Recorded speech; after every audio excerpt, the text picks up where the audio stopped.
buenas noches, saludo a nuestra mesa de los lunes. Héctor Aguilar Camín, muy buenas noches. Leo, buenas noches.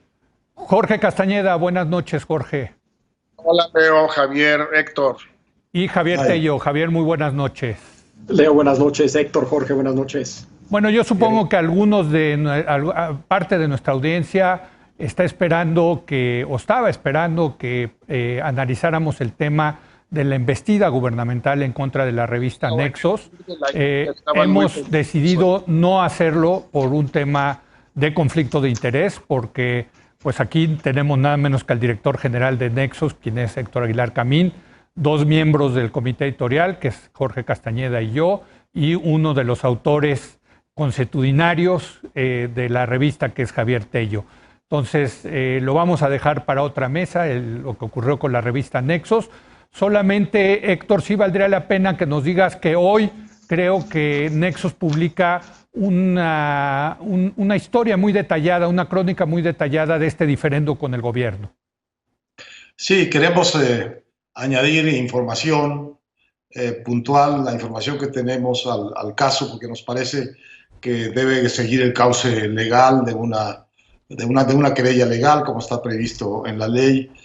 Por cierto, tenemos la impresión de que la Secretaría de la Función Pública se anticipó a dar por terminado el caso y está lejos de estar terminado. En la reconstrucción que nosotros hacemos y en la nueva información que hemos tenido, puedo decir que no hay sustento alguno para la acción procesal que ha tenido la Secretaría de la Función Pública, y así lo demostraremos, creo yo, en los tribunales. Pero como bien dices, este es un tema en el que somos justamente sospechosos de la mayor parcialidad que tendré en este momento respecto a este tema es pues decirles a nuestros amigos que nos están viendo que nos pueden ayudar suscribiéndose a la revista. Nos sería una ayuda muy importante. Es una cosa que ha empezado a suceder ya, y si ustedes dan ese paso, será la mejor manera de acompañarnos en esto.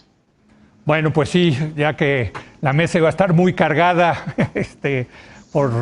porque somos gente muy cercanas a la revista Nexos, decidimos que no lo trataremos esta semana, este lunes, pero sí en algún momento de la semana. Vámonos al tema que vamos a discutir a lo largo del día de hoy. Primero se filtró en redes sociales la denuncia de Emilio Lozoya contra los expresidentes Peña Nieto, Calderón, Salinas, de Gortari, funcionarios priistas y legisladores del PAN. Lozoya Austin los acusa de corrupción, uso indebido de poder y tráfico de influencias ligados a los casos de Odebrecht, agronitrogenados, etanol 21 y la compra de votos para aprobar las reformas constitucionales. También se había difundido, hay que decirlo, un video de operadores de 2 senadores panistas recibiendo maletas llenas de dinero. Y por si fuera poco, unas pocas horas después apareció una nota periodística en donde se muestra un video de David León, extitular de Protección Civil, entregando dinero a Pío López Obrador, hermano del presidente, en 2015. Se dice que para apoyar al movimiento, y se entiende que al Movimiento de Regeneración Nacional, es decir, a Morena. Hay mucho que analizar. ¿Por dónde empezamos? Pues creo que voy a empezar contigo, Jorge.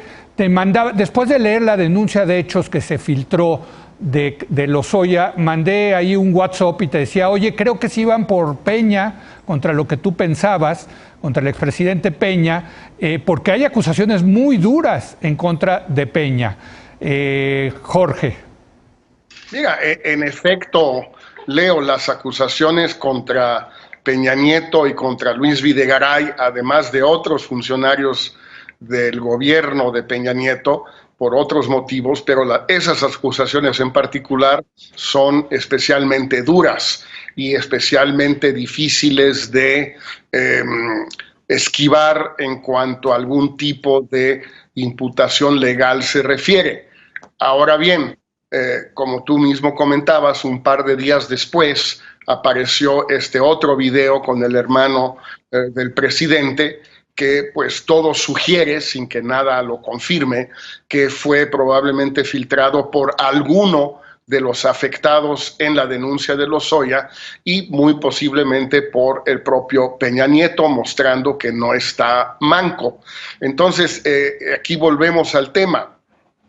Uno, van sobre Peña Nieto. Bueno, Peña Nieto se va a dejar, va a mantenerse pasmado, paralizado, callado, no va a responder, no va a revirar, o sí tiene fichas, sí tiene parque para tratar de imponer un pacto que él y o Videgaray pueden pensar que se había ya violado. Yo creo que ese es un primer tema. El segundo tema es que ir sobre Peña Nieto o sobre Videgaray, mientras permanezcan en el extranjero, significa pasar por el tamiz jurídico de los tribunales de Estados Unidos o de España. Insisto, si ellos se entregan como se entregó Lozoya, ahí hay que recordarle al público que México, el gobierno de México, no ganó la extradición. Lozoya se desistió de su intento por impedirla, aceptó venir a México. En el sentido estricto de la palabra, no fue extraditado, pero en todo caso el gobierno de México no ganó la extradición, no hubo un fallo de la justicia española en un sentido o en otro. De tal suerte que en el caso de Peña Nieto o de Videgaray, pues tendrían que pasar por la justicia española o norteamericana. Yo no sé si lo que hay hasta ahora, los testimonios y el testimonio de Lozoya, y el video de los operadores panistas, basten en un tribunal mexicano, pero en un tribunal de migración de Estados Unidos o ante la Audiencia Nacional Española, pues sí es un poquito discutible, Héctor, pues híjole, yo veía al presidente en la conferencia matutina del jueves, estaba de fiesta, se ve que estaba en su mero mole, hablando de la corrupción de los gobiernos pasados, y en la tarde aparece este bombazo de los 2 videos de su hermano recibiendo dinero. Bueno, un poco es la idea que nos ha dicho muchas veces Jorge aquí, que había razones para pensar que había un cierto pacto de impunidad entre el actual gobierno y el gobierno de Peña Nieto por las muchas ayudas, o por la única fundamental ayuda que le dio el entonces presidente Peña al entonces candidato López Obrador, que fue inventarle un delito a uno de los contendientes, a Ricardo Anaya, y prácticamente sacarlo de la jugada, no porque fuera a ganar Anaya, eso era imposible, sino porque eso le dio al candidato López Obrador una ventaja enorme, que es la que a su vez le ha dado un poder enorme que ha hecho gala durante estos meses. Entonces, algo había ahí de suponer de que había un cierto acuerdo entre los dos. Digamos, el caso Lozoya lo que hizo fue realmente fracturar eso. Como tú mismo percibiste ya en la transcripción cabal de lo que él dijo, pues claro que está Peña en primerísimo lugar, claro, en un efecto chuza, junto con otros 2 presidentes, con no sé cuántos senadores, con no sé cuántos gobernadores en funciones. O sea, realmente es una perdigonada a todo lo que da la de Lozoya. Y el presidente estaba contento, yo creo que debe seguirlo estando, porque pues sí es un golpe muy serio, muy bien dado en el ámbito mediático a una cosa que ya estaba muy bien sembrada, que es el tema de la corrupción del PRI y del PAN. Creo que Javier muy elocuentemente el lunes pasado hablaba de esto, de que es un asunto que viene cayendo como llueve sobre mojado, y es un triunfo mediático del presidente López Obrador. Ahora, de pronto le aparece esta otra imagen, Jorge tiene la hipótesis, sospecha, y yo también, de que es parte o el principio de la respuesta también mediática de, pues no sé si del presidente Peña o de quien haya tenido esos videos, y que sí le mancha unas plumas del plumaje, digamos, de tanto andar en el pantano, pues algunas plumas tenían que haberse manchado. Pues se le han manchado 2 muy importantes, la de su colaborador cercanísimo hace años, Bejarano, y la de su hermano, los 2 tomando dinero. No creo que haya un político mexicano que tenga a 2 colaboradores tan cercanos filmados recogiendo dinero. De manera que también es un muy buen golpe mediático el que ha recibido quien se haya dado, el presidente López Obrador. Ahora, yo voy a lamentar aquí una cosa que también Javier planteó con gran elocuencia la vez pasada, que es que quizás lo que estamos perdiendo aquí, así como la verdad, lo primero que se pierde cuando hay una guerra, quizás lo que estamos perdiendo aquí, Javier, no sé qué pienses, es la oportunidad de ese buen caso procesal en torno a la corrupción que le haría mucho bien a México, le haría mucho bien a la impartición de justicia y le haría mucho bien a poner por lo menos la primera piedra de toque sólida para atacar este problema que, como vemos, de la corrupción mancha todos los plumajes. Bueno, de hecho he consultado con varios abogados y muchos piensan que al haber filtrado la denuncia de hechos de Lozoya se pierde el valor de la presunción de inocencia y los abogados defensores de los que están acusados podrían argumentar que ya hubo una violación al debido proceso de los presuntos acusados, Javier.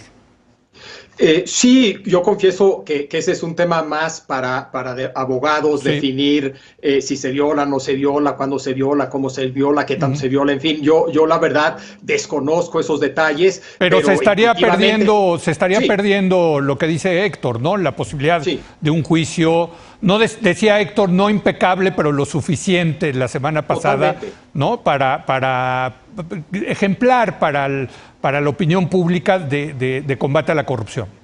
Totalmente, ¿no? Totalmente. Y yo insisto, incluso si se pierde esa oportunidad de hacer un caso lo suficientemente sólido y solamente queda, entre comillas, un show, hay de shows a shows. Puede haber un show de alta calidad, puede ser, como creo que un editorialista dijo, un documental del que aprendamos mucho, o puede ser algo verdaderamente ridículo, sin contenido, sin calidad y sin sustancia, ¿no? Entonces, incluso si solo nos quedamos con el show, puede haber distintos shows, pero quiero hacer énfasis en una cosa de un posible show, que es que si antes parecía que la premisa era, como creo que dijo María Amparo Casar, tapaos los unos a los otros, ahora parecería ser destapaos los unos a los otros. Y de entrada uno pensaría que igual es algo bueno, ¿no? Ya era hora. Sí y no, porque depende cómo ocurre eso. Y para mí hay una distinción fundamental entre exhibir y transparentar. Uno de los principales objetivos del proyecto liberal, desde la Ilustración a la fecha, y una parte fundamental de toda la democracia liberal, es transparentar, es hacer al poder transparente. Y creo que eso es fundamental y muy necesario, sobre todo en México. Ahora bien, transparentar no es exhibir, ¿sí? Cuando uno transparenta el poder, lo que uno hace es rendir cuentas. Cuando uno exhibe a los poderosos, lo que uno hace es estigmatizarlos, es humillarlos. Y eso no necesariamente es rendir cuentas. Puede ser muy eficaz. Algunos piensan que es necesario. Es más, hace algunos años, en la hora de opinar, no en esta mesa, pero en otra mesa que participé, creo que con Mario Arriagada, hablamos de la idea de que una de las cosas que se necesitaban hacer en México era exhibir a los corruptos. Yo en lo personal estoy en contra de exhibir a la gente por cosas malas que hacen. Yo creo que lo que hay que hacer es exhibir actos, castigar actos, condenar actos y no a personas. Entonces, a mí esto de exhibir, que de entrada podría parecer como algo necesario, creo que no es lo ideal. Lo que hay que hacer es transparentar. Y insisto, no es lo mismo que exhibir. Bueno, yo estoy completamente de acuerdo con Javier, ese es el deber ser, pero Jorge, el ser, lo que estamos viendo ahorita, es que el ventilador está echando inmundicia hacia todos lados. Bueno, y con distintos grados de calidad, Leo, como dice Javier, hay shows a shows, hay un show de Broadway y hay un show, pues no sé, bueno, no voy a mencionar alguna localidad porque luego se enoja, pero en fin. digamos, en el documento de Lozoya, por ejemplo, yo lo leí entero, las 63 páginas, hay muchas cosas que a mí por lo menos me suenan como ciertas, que veo una lógica, una coherencia, corresponde a lo que habíamos visto en algún momento, lo que se había filtrado, lo que se había chismeado, etcétera, tienen cierto sentido, pueden no ser ciertas, pero en fin. Y hay otras que parecen haber sido metidas con calzador. Doy 3 ejemplos. Uno, la referencia al expresidente Salinas. La verdad, como que no viene al caso. Es el tema de que él cabildeó, le habló a no sé quién para promover o apoyar el pago de Pemex por una plataforma o semi-plataforma, no sé exactamente cómo se llama, un jack-up, sí, creo, que era de su hijo Juan Cristóbal, y que no les pagaban y bla, bla, bla. Como que metía con calzador. ¿Y a qué caso viene? Un poco lo mismo el pago de 4 y pico de millones de pesos cada uno a José Antonio Meade y a José Antonio González Anaya, meses después o hasta un año después del caso de Tileno 21 y en particular de, si no me equivoco, de el arancel de protección que se le colocó a la importación de polietileno al mero final del gobierno de Calderón. Tampoco como que hace mucho sentido, de nuevo metido un poco por la fuerza. Entonces tienes muchas cosas que suenan ciertas y otras que pues son absurdas. Por ejemplo, otro caso que ya lo publicó alguien, el famoso Ferrari de López Mateos. Esa es buena historia, esa es buena historia. No gris, aunque claro, lo pueden haber pintado entre tanto, han pasado más de medio siglo, pero en fin, el Ferrari, segundo, que no está en México, está en Estados Unidos, porque lo compró un coleccionista ahí, en fin, pues hay de todo en el documento de Lozoya, y ahí es donde entra la parte jurídica, porque nosotros como observadores, espectadores del show, podemos opinar, es lo que hacemos, y especular infinitamente sobre el contenido, pero quien tendría que decirnos de separar la paja del grano, pues es la justicia. Y eso ya lo veo muy difícil yo. Bueno, y hemos venido discutiendo este tema de la justicia, del papel que tiene que tener el fiscal Gers Manero. Y yo insisto, Héctor, por lo pronto la filtración de esta denuncia de hechos, pues no deja muy bien parado, que digamos, al fiscal Gers Manero, ¿no?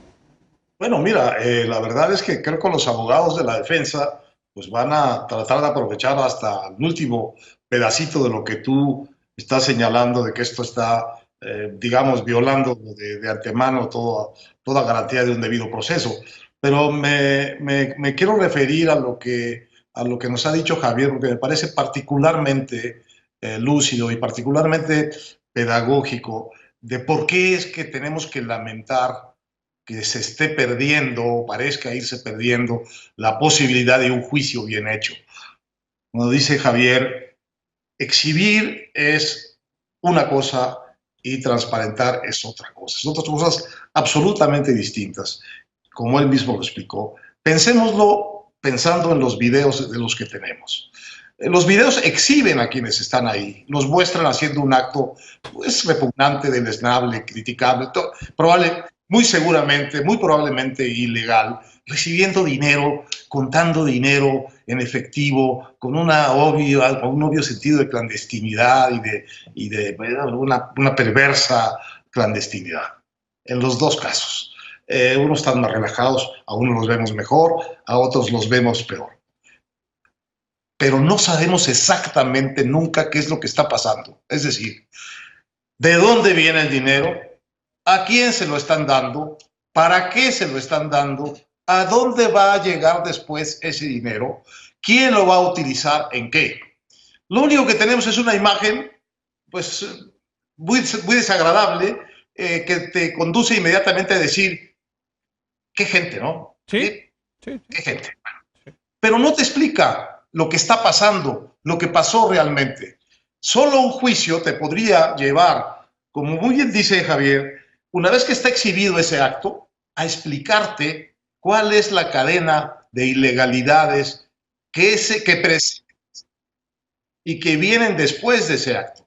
Y entonces tendrías, en un caso muy bien hecho, finalmente una explicación cabal de cómo es que realmente funcionan las cadenas de corrupción en este país y de dónde vienen y a dónde van. Y sería necesario buscar los responsables de antes de la cadena y los responsables y beneficiarios de después de la cadena. De manera que tuvieras el proceso transparentado y mucho más que un documental, o un documental si quieres de la vida real, una explicación que esa sí podría ser ejemplar de qué es lo que no hay que hacer, sobre todo porque sería un juicio que estaría conduciendo al castigo específico, proporcional de cada uno de los eslabones de la cadena.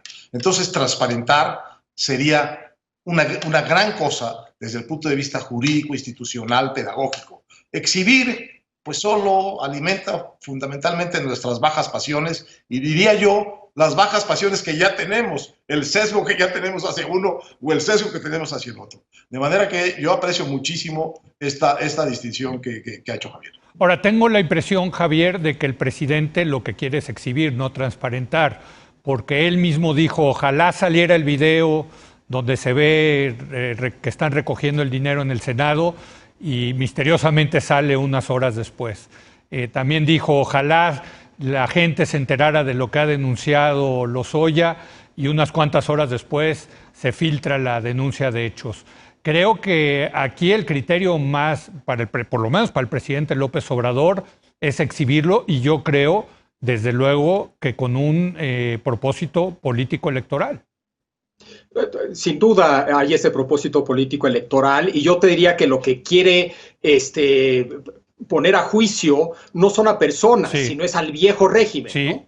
Y eso no es posible más que de la manera en la que lo está haciendo el presidente. Y hay también creo que una lógica moral de cómo entiende López Obrador la corrupción y el combate a la corrupción, y creo que también hay una curiosa lógica democrática de por qué proceder así, y que tiene que ver con la democracia plebiscitaria, que claramente es algo que parece gustarle al presidente López Obrador. Hay un libro muy bueno que se llama Los ojos del pueblo. El argumento es que en una democracia moderna, del tamaño de las democracias modernas, de la complejidad de las democracias modernas, darle voz al pueblo es demasiado ambicioso, no es posible. Los temas son demasiados, hay demasiados ciudadanos, la idea de darle voz al ciudadano es demasiado ambiciosa. Lo que sí se puede hacer es darle ojos al ciudadano. Es decir, lo que importa no es la voz del ciudadano, sino la mirada del ciudadano. Y precisamente con estos videos, lo que se busca hacer en un contexto de democracia plebiscitaria es darle ojos al ciudadano para que vea lo que pasaba en el viejo régimen y se puede emitir un juicio en contra de ese viejo régimen en su conjunto, y por eso la necesidad de meter a Salinas de Gortari, porque lo que habría que cubrir, lo que tenían que cubrir, lo único que faltó fue Zedillo y Fox, había que cubrir el periodo neoliberal completo, ¿no? Y lo cubre. A los más altos niveles, con múltiples personalidades de todos los partidos, incluyendo el PRD. Entonces, ese creo que era, digamos, la estrategia, ¿no? Que tiene, insisto, un componente meramente electoral rumbo a 2021, un entendimiento de democracia, creo yo, medio plebiscitaria, y también un entendimiento de la corrupción como principalmente un dilema y problema moral que se resuelve de estas maneras, no legalmente. Bueno, déjenme, tengo que hacer una brevísima pausa. Regresamos con nuestra mesa de los lunes a seguir analizando este tsunami de asuntos de corrupción que ocurrió la semana pasada. Regresamos.